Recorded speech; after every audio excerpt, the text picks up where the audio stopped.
Hi guys, welcome back. Hopefully you're here after watching part one a couple times and having a better understanding about what methods are, how the different parts of a methods work, what we need like keywords for visibility, return types, names, parameters. And if we scroll down here, see what we were working on last time, hopefully you kind of get a better grasp of all those different parts of a method at this point. Because in this video here, we're going to talk about all that stuff again, kind of, but we're going to go into more of an example that you can follow along with and work with the code as I type it, see the results as I type it. You can run it on your machine and hopefully kind of get a better understanding, starting to build a better understanding about building methods, what you should be doing, and all that kind of stuff. So let's get started doing that. We're going to start by, we're going to get rid of all this stuff. Not all of it, but we're going to get rid of the method calls that we had last class. We're going to, or last video, I should say, we're going to get rid of that. We'll get rid of, oh, how do these, messed up these parameters down here. Okay, let's get rid of these methods calls again. Let's try that again. Parameters are still there. Good. Let's just move this down to the bottom, out of the way. So we have our main method, and then we have an empty slate here to work with. Let's write a little program here that can add, subtract, multiply, divide any two numbers, any two integers that the user gives us. And we want to give them a menu option that allows them to do one of those things, add, subtract, multiply, or divide, as many times as they want until they quit. To start doing that, let's write a method, a public static void display menu, display options, something like that. It won't take any parameters, but inside here, its purpose is simply going to be to print out a menu. So we're going to do a system.out println, and we're going to say, welcome to, let's just say, welcome to Math Mayhem. Okay. I don't know why it's Mayhem, just because it has another M. So let's do system.out.println. We're going to say, please select an option. We're going to start listing out the options. And we're going to do those in system.out.println. And we're going to have, let's go over a little bit. We're going to have option 1, which is going to be to add. We're going to go new line. So the /n, if you recall, puts a new line character after the word add. So then we can do our, and we'll just keep it over here. Let's go 1, 2, 3 spaces again. I'm going to say subtract. And those are the basic ones, so we'll kind of stop there. We'll do a 6 display options, and then our 7 will finally be to quit. So we have our menu all printed out all nicely, formatted down here. Let's see what it looks like. So remember, to call a method, right, to actually see it working, we need to put it inside the main. So let's do display menu inside main, and let's just run. Let's see what happens. So we get our welcome to Math Mayhem. Please select an option. 1, add, 2, subtract, multiply, division, modulus, display options, and quit. So we have all that stuff here. Let's actually shift this over to the side. Move to, let's put it on the right. There we go. Okay. So we can see a little better. And we have our display menu, and then we can see the menu getting displayed when we call it here. Okay. Well, we have this menu here, so we need to take in user input on what they would like to do. So that's going to be an int. Let's call it user choice. Started typing an S, so we're just going to go with user selection instead. Scanner.next int. Now, if we want to loop this through, right, we could have a couple different ways. Probably one of the easier ones is just going to be with a while loop. A couple different options for loops, I should say, but a while loop's probably going to be the easiest for our purposes. And while user selection, The only time they should quit is if they do 7. So while the user selection is anything but the number 7. So I can say, while user selection is not equal to 7, do something, right? And that's what's going to go in here. We're going to do something. Inside here, we have a couple different things. We could do if, else if statements. We could do a switch statement, a switch case statement. Let's go with if statements. We're going to say if user selection is equal to, double equal sign for equal to 1. We'll be doing add. We'll write methods in there. I don't want to put in the method names right now. Let's type everything out and then we'll go back and we'll do the method names. So else if user selection is equal to 2.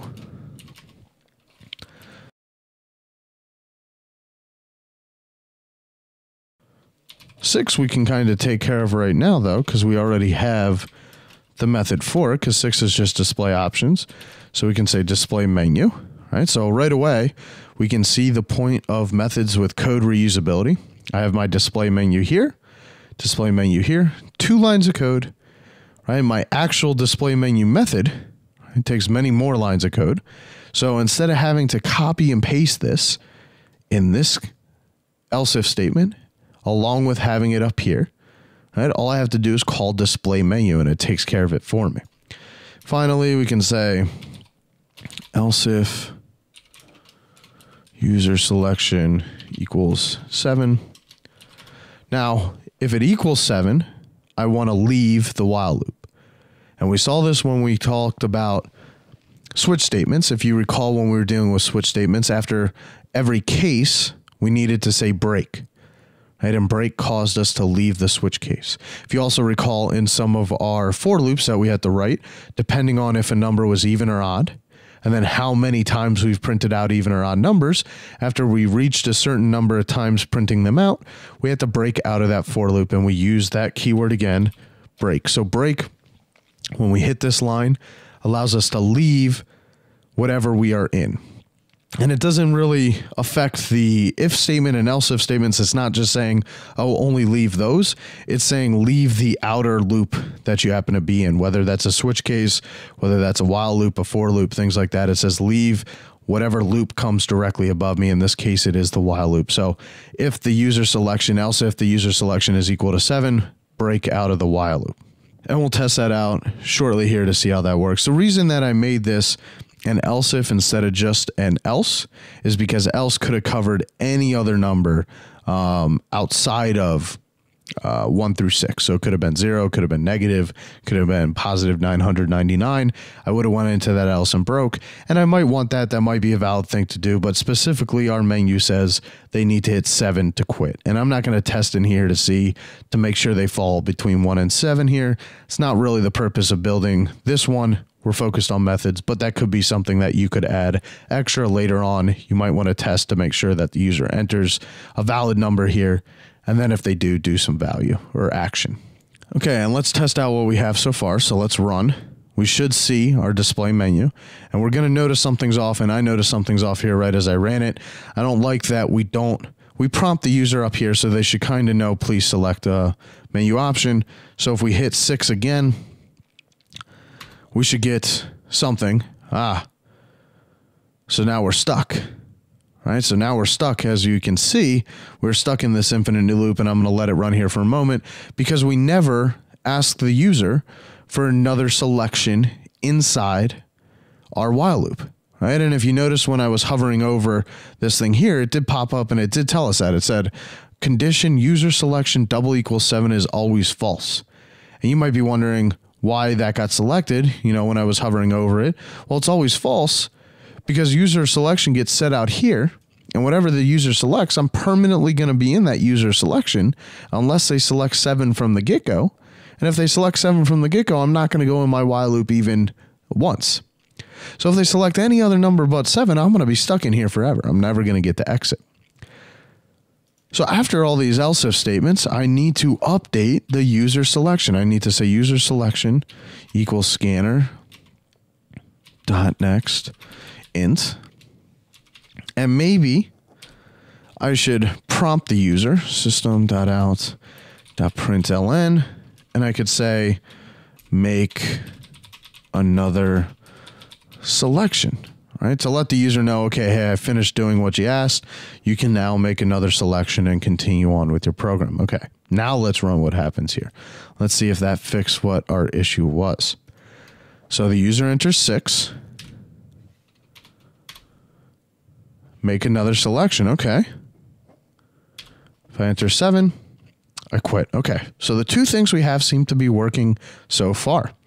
One other thing I want to add here. So user selection, kind of, it's okay. The user might know, but they might not know that our menu's ready to type or to take an input yet. So I'm going to say system.out.println, and I'm going to just prompt them again and say, make selection now. Just let the user know, hey, I'm ready to take your input. I'm ready to know what you want to do option-wise. Okay. So right now we've kind of focused a majority of this video inside our main method here, setting this stuff all up. And that's because I want to get this all set up so that you can just add the proper code lines when we need to later on. So we took all that time, we set that up. Now we can actually start making the methods outside of just the display menu. So let's comment and let's know where this ends. End of display menu method. So underneath that, let's go ahead and let's make our first one, which is public static void add. And I said earlier that our program here, whether we're adding, subtracting, multiplying, whatever, we were going to do it with two numbers. So int num1, comma, int num2. So I have two numbers here, and I'm public, so I can get called. I'm void, so I don't return anything. My name is add, and I take two parameters, two integers. So whenever I get called, I expect two integers to be going there. Inside here, I want to say int sum is equal to num1 plus num2. And then I can do my system.out.println. Your sum is sum. I have my method written. I get the sum, print out the sum with a message. So now I just need to call it and pass in the correct things. So let's do that. Let's do add. Let's pass in 17 and 3. And we're just going to pass in two literal numbers right now to make sure that our method works as intended before we start doing anything else. So let's run it. And let's do add. Your sum is 20. That looks good. Make another selection. Let's just quit. We're not ready for that yet. Okay, so far so good. The add seems to be working. But I don't want to just give literal values. That's not very user-friendly or fun for the user. I want to take two user numbers and actually add those together for them. That's the purpose here. So we're going to say num1, or we'll do user number. Want to try to avoid using the same names as the parameters, even though that's completely allowed. I want to make sure I avoid doing that here, just to keep things as simple as possible. So scanner.next int, and then this will be int user number 2, scanner.next int. And as always, I want to make sure I prompt the user so they know when to enter something. So system.out.println, enter your first number. And actually, I'm going to make this just a print. And then we say that can be our num1. Then we can say copy this, paste it, enter your second number. That'll be num2. And then I want to add user number and user number 2. Let's see how that works. And before I do that, I want to put one more thing down here just for formatting. .out println. And we're going to do some dashes or equal signs. Run this. Now when I select option 1, make a selection now.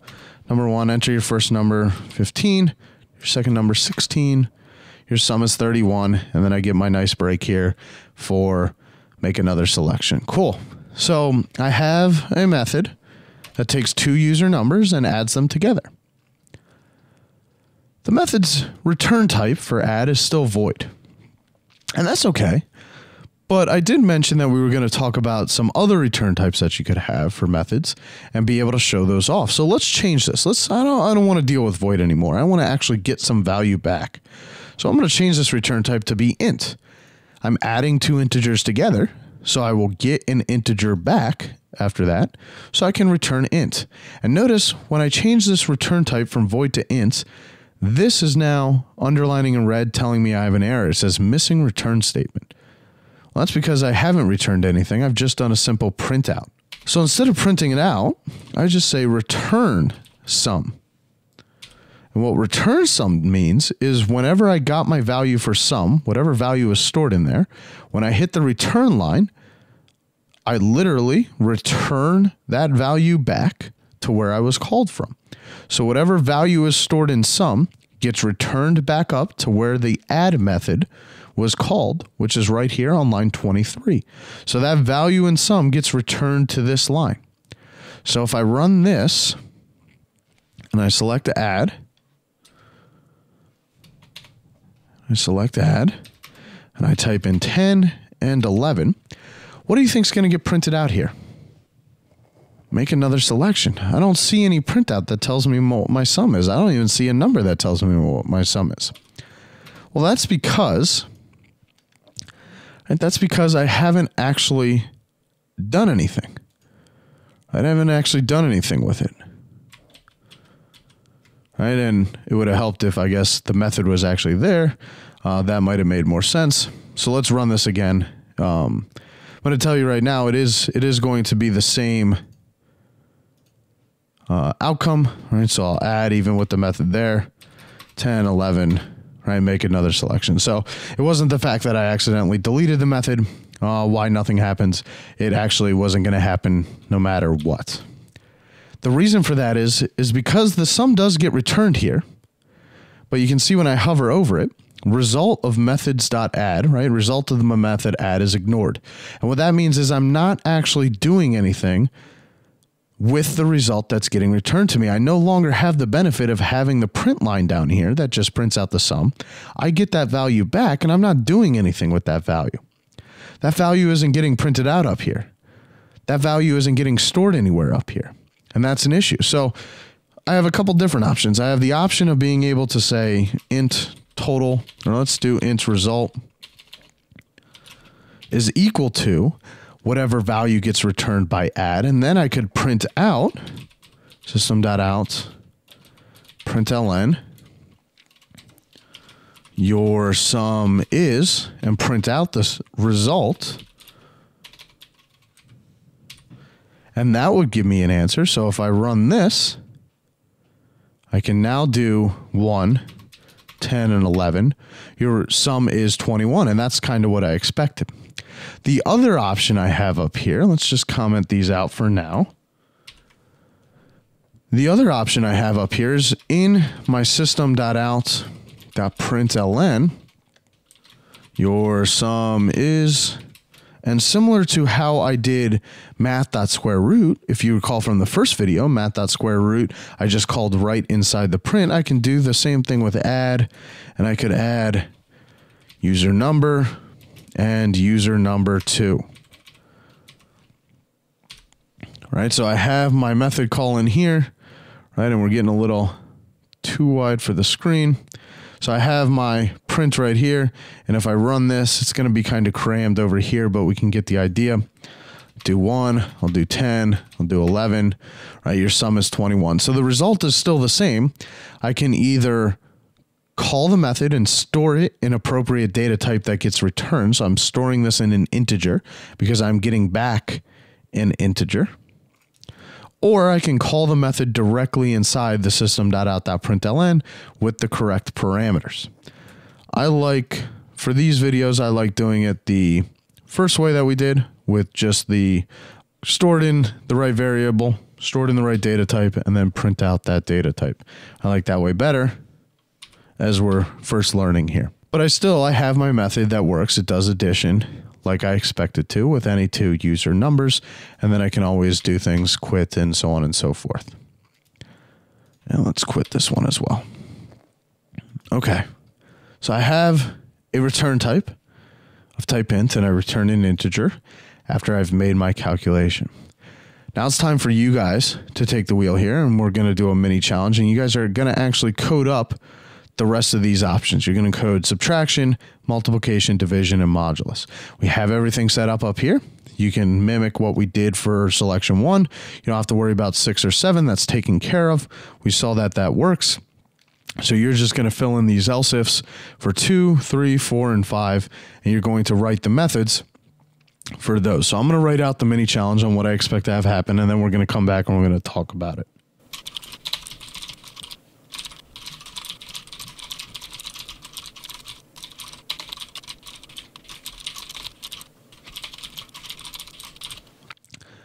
All right, so what you are going to do is you're going to write the subtract, multiply, divide, and modulus methods. The subtract method should take 2 integer values, 2 integer parameters, similar to what we did for the add. However, for the multiply, divide, and modulus, instead of 2 integer parameters, you should be taking 2 double parameters, 2 double values, and calculate the results from those numbers instead of integers. Then once you have done that, you're going to incorporate the right method calls into the main method that's up here, into our else if, the appropriate else if statements, depending upon which method you are calling. It should go in the right spot. And then you should run through the program a couple times, make sure everything's functioning accordingly as you would want it, as you expect. You're not getting any weird errors or anything like that. For it. To throw in an extra little bonus here, I want to say that, let's do bonus. When dividing or doing modulus, you should not divide by 0. All right, so you should make sure one of the numbers is not 0. So one of the numbers that the user gives you shouldn't be 0 when you're doing dividing or modulus. You don't want to get any errors for division by 0 from your code. So that can be a little bonus challenge. You can put everything together, and then if you have some time, figure out how to incorporate that little extra check with division and modulus to make sure it's not by 0. I will give you this hint. Hint, use some if statements, right? So you'll use some if statements to kind of check, hey, did the user, is one of my parameters a 0? All right, one of my parameters is 0. I'm not going to tell you exactly where to put that. You have a couple different choices, so I'll leave that up to you to kind of figure out to see if you can do it. So take some time, do these, and then you can finish the assignment, post up your results on Schoology, like the GitHub repository asks you to do at the bottom there. Make sure you go to the right Schoology assignment, post your results that you got. So if you have any questions with anything, as always, you can ask me, let me know. We can work through it, logic or anything like that. And at this point, hopefully you kind of have a decent understanding on how to make methods, what the different things mean, how you should be calling them, and everything like that. So I hope that's the case at this point. And I hope you guys enjoyed doing these little challenges, and then we'll have another lab that kind of incorporates it a little later here. All right. See you guys next time.